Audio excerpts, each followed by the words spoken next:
नमस्कार, मैं हूं Shahrukh Khan. Porn film racket case में गिरफ्तार राज कुंद्रा को अदालत ने 14 दिन की न्यायिक हिरासत में भेज दिया। हालांकि पुलिस ने उनकी 7 दिन और कस्टडी की मांग की थी, लेकिन वो मानी नहीं गई। इस बीच कुंद्रा की जमानत याचिका पर कल सुनवाई होगी। इन सब के बीच शुक्रवार को पुलिस पूछताछ के लिए राज कुंद्रा को उनके घर लाई थी। इस दौरान पति को सामने देख शिल्पा बिफर पड़ी। उन्होंने राज कुंद्रा से कहा कि हमारे पास सब कुछ है, फिर ये सब करने की क्या जरूरत थी। इससे परिवार का नाम भी खराब हुआ और मुझे कई प्रोजेक्ट्स छोड़ने भी पड़े। आपको बता दें, इस मामले में मुंबई पुलिस की प्रॉपर्टी सेल शिल्पा शेट्टी की भूमिका की भी जांच कर रही है। हालांकि पुलिस सूत्रों की माने तो अब तक पूरे मामले में उनकी कोई सक्रिय भूमिका नजर नहीं आ रही है। सुनील सिंह है हमारे साथ इस बारे में ज्यादा बात करने के लिए। सुनील, 2 पहलू हैं जिस पर मैं आपसे सवाल पूछना चाह रहा था। पहला, कोर्ट में पुलिस की दलील नहीं मानी गई, और दूसरा, शिल्पा शेट्टी ने और क्या क्या कहा पति को सामने देख।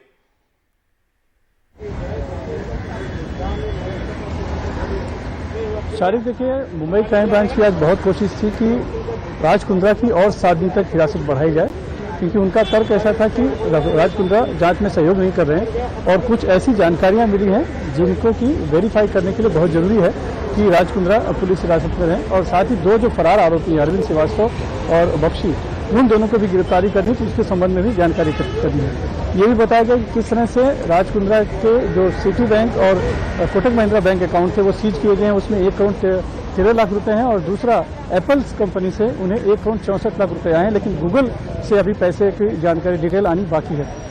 लेकिन बचाव पक्ष की दलील थी कि इस पूरे मामले में चार्जशीट फाइल हो चुकी है, 2 बार रिमांड हो चुकी है और काफी कुछ सहयोग कर चुके हैं राज कुंद्रा, तो फिर से पुलिस हिरासत की आवश्यकता नहीं है। तो कहीं न कहीं जो अदालत है उसने बचाव पक्ष की दलीलों को माना और राज कुंद्रा को पुलिस हिरासत में भेजने की बजाय जेल हिरासत में भेज दिया। तुरंत उसके बाद बचाव पक्ष ने जमानत की अर्जी दी है, जिस पर कल सुनवाई होनी बाकी है। रही बात शिल्पा शेट्टी की राज कुंद्रा से सवाल से, तो जो शुक्रवार को जब राज कुंद्रा को ले जाया गया था घर पर और तलाशी के लिए और वहाँ शिल्पा शेट्टी का बयान भी होना था, तब राज कुंद्रा को गिरफ्तारी की पहली बार देखने के बाद शिल्पा शेट्टी बिफर गई और उन्होंने उनसे सवाल कर दिया कि आखिर इस सब की जरूरत क्या थी, हमारे पास किस चीज़ की कमी है, और इसकी वजह से परिवार की बदनामी हुई है और साथ ही उनके हाथ से कई प्रोजेक्ट भी चले गए हैं। उस पर राज कुंद्रा का क्या जवाब था, ये तो पुलिस सूत्रों से जानकारी नहीं मिली है, लेकिन इतना जरूर है कि जो शिल्पा शेट्टी है वो इस पूरे मामले से बहुत दुखी हैं। हालांकि पुलिस अभी भी जांच कर रही है कि क्या शिल्पा शेट्टी को भी इस बात की जानकारी थी कि राज कुंद्रा क्या कर रहे हैं। उसी संबंध में पुलिस अभी भी जांच कर रही है, लेकिन अभी भी उनके हाथ में अभी तक ऐसा कुछ नहीं लगा है जो शिल्पा शेट्टी को इस पूरे मामले से कहीं जोड़े। सुनील, एक बहुत छोटा सा जवाब चाहेंगे कि कल जमानत पे सुनवाई है, कितना मजबूत या कितना कमजोर नजर आता है राज कुंद्रा का जमानत वाला पक्ष?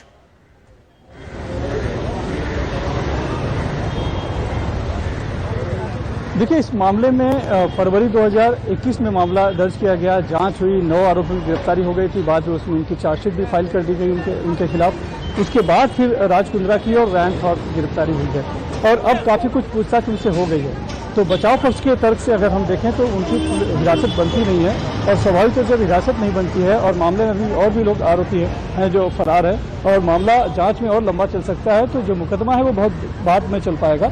तो ऐसे में जमानत जो है वो अधिकार होता है आरोपी का, तो उस लिहाज से वो तर्क देंगे।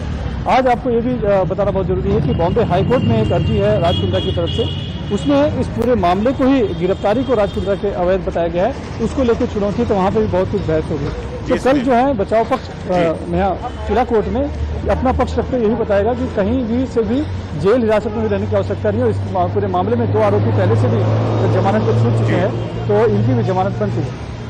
शुक्रिया सुनील इस पूरी जानकारी के लिए। तो इससे पहले पॉर्न फिल्म रैकेट में गिरफ्तार राज कुंद्रा की मुसीबत कम होने की बजाय बढ़ती जा रही है। कुंद्रा भले ही सारे आरोपों को गलत बता रहे हों, लेकिन उनके ही 4 कर्मचारियों ने पुलिस को अहम जानकारियां दी हैं।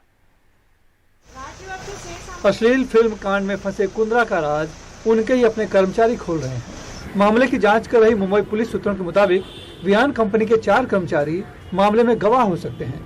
चारों ने बयान दिया है कि मामला उजागर होने के बाद उन्हें वीडियो क्लिप डिलीट करने के लिए कहा गया था। चारों ने यह भी बताया है कि कंपनी दफ्तर में से ही पॉर्न फिल्म अपलोड की जाती थी। पुलिस राज कुंद्रा और शिल्पा शेट्टी के ज्वाइंट बैंक अकाउंट को भी खंगाल रही है। इस बीच मामले में फरार आरोपी यश ठाकुर से जुड़े एक खुलासे में एक इंटेलिजेंस ब्यूरो के कर्मचारी का नाम सामने आया है। पता चला है कि याहू मैसेंजर पर साल 2005 में दोनों में पहले दोस्ती हुई बाद में एस ठाकुर ने ऐप के जरिए कमाई का लालच दिया। मुंबई पुलिस को दिए बयान में उस शख्स ने बताया है कि एस ठाकुर के कहने पर उसने अपनी पत्नी के नाम पे एक ऐप रजिस्ट्रेशन करवाया। एस ठाकुर ने कहा था कि वो अवार्ड विनिंग शॉर्ट फिल्में उसमें अपलोड करेगा, लेकिन बाद में वो उसमें पॉर्न फिल्में अपलोड करने लगा। जब उसे इस बात की जानकारी मिली तब उसने यश ठाकुर से उसका विरोध किया और ऐप बंद करने को कहा। इधर बीजेपी नेता आशीष शेलार ने राज कुंद्रा के केस के साथ ही चाइल्ड पोर्नोग्राफी को गंभीर मुद्दा बताते हुए मल्टी मिनिस्ट्रियल टास्क फोर्स बनाने की मांग की है। आशीष शेलार ने इसके लिए केंद्रीय गृह मंत्री अमित शाह को पत्र भी लिखा है। वो दिखाते हैं कि 15,000 से ज्यादा वीडियो सर्कुलेट हो चुके हैं चाइल्ड पोर्नोग्राफी के। सिर्फ 2017 से 19 2 सालों में पॉस्को के गुनाह महाराष्ट्र में 45% से ज्यादा बढ़े हैं। आंकड़े यहाँ वहाँ हो सकते हैं। FIR 213 से ज्यादा है। अब ये स्थिति में महाराष्ट्र सरकार फेल हो चुकी है। आज जो इन्वेस्टिगेशन कर रही है वो शायद पहले करना चाहिए था। आशीष शेलार का दावा है कि पोर्नोग्राफी रैकेट बहुत बड़ा है। इसमें मनी लॉन्ड्रिंग से लेकर दूसरे कई अपराध जुड़े हैं, इसलिए व्यापक जांच की जरूरत है। मुंबई से कैमरामैन अशोक महाटी के साथ सुनील सिंह, NDTV इंडिया के लिए। पाकिस्तान के खुफिया एजेंसी ISI के लिंक्स दिल्ली के तुर्कमान गेट से जुड़े पाए गए। ISI के लिए जासूसी करने वाले मोहसिन को क्राइम ब्रांच ने गिरफ्तार करने में कामयाबी पाई। मोहसिन पेशे से स्क्रैप डीलर हैं और 3 बार पाकिस्तान जा चुके हैं। वो लगातार पाकिस्तान एम्बेसी के संपर्क में था। मोहसिन पहले गिरफ्तार हुए हबीबुर रहमान के जरिए सेना के गिरफ्तार नायक परमजीत की बहन के खाते में पाकिस्तान से आया पैसा भिजवाता था। गिरफ्तार मोहसिन हबीबुर रहमान से पिछले 3 साल से मिलकर भारतीय सेना की जासूसी और पाकिस्तान ISI के लिए काम करने की एक अहम कड़ी था। मुकेश है हमारे साथ इस बारे में ज्यादा बात करने के लिए। मुकेश, एक बड़ी कामयाबी। देखिए शारिक, बिल्कुल इस जासूसी कांड में ये तीसरी गिरफ्तारी है जो कि मोहसिन की हुई है। दिल्ली पुलिस की क्राइम ब्रांच ने उसको तुर्कमान गेट इलाके से पकड़ा और उसके पकड़े जाने के बाद ये खुलासा हुआ कि मोहसिन लगातार पाकिस्तानी खुफिया एजेंसी ISI के लोगों के संपर्क में था।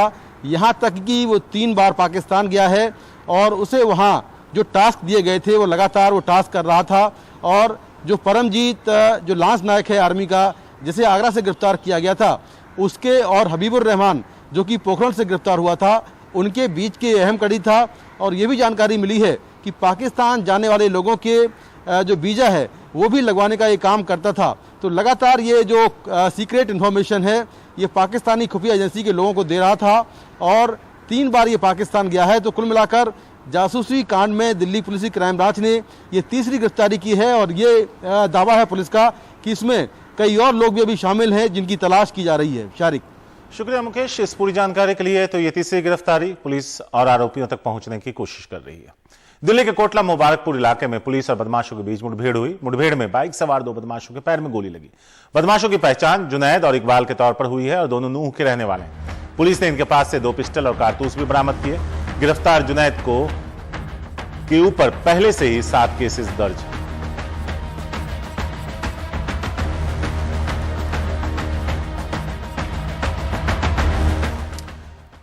अलीगढ़ में हाल ही में ऑपरेशन खुशी के तहत कार्रवाई करते हुए एक ही रात में चोरी गए 5 बच्चों को बरामद कर लिया। ASP कलानिधि नैथानी और SP सिटी कुलदीप गुनावत की देखरेख में यह पूरी कवायद रात भर चली।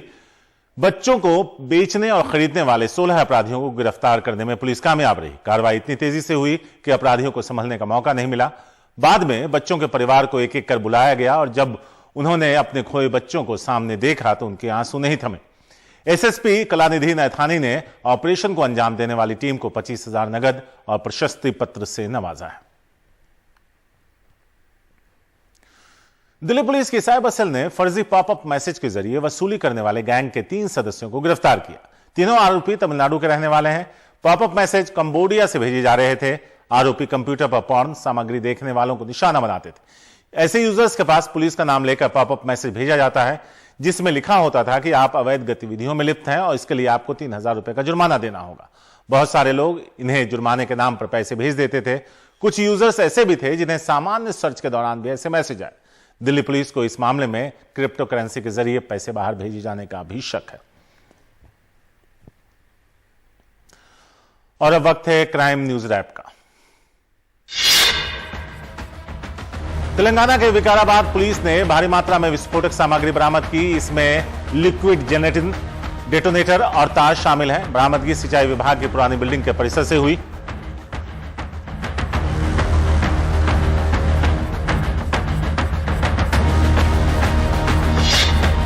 आंध्र प्रदेश के पश्चिम गोदावरी जिले की पुलिस ने भारी मात्रा में भांग के साथ 2 लोगों को गिरफ्तार किया। बरामद नशीली सामग्री एक कंटेनर लॉरी के जरिए ले जाई जा रही।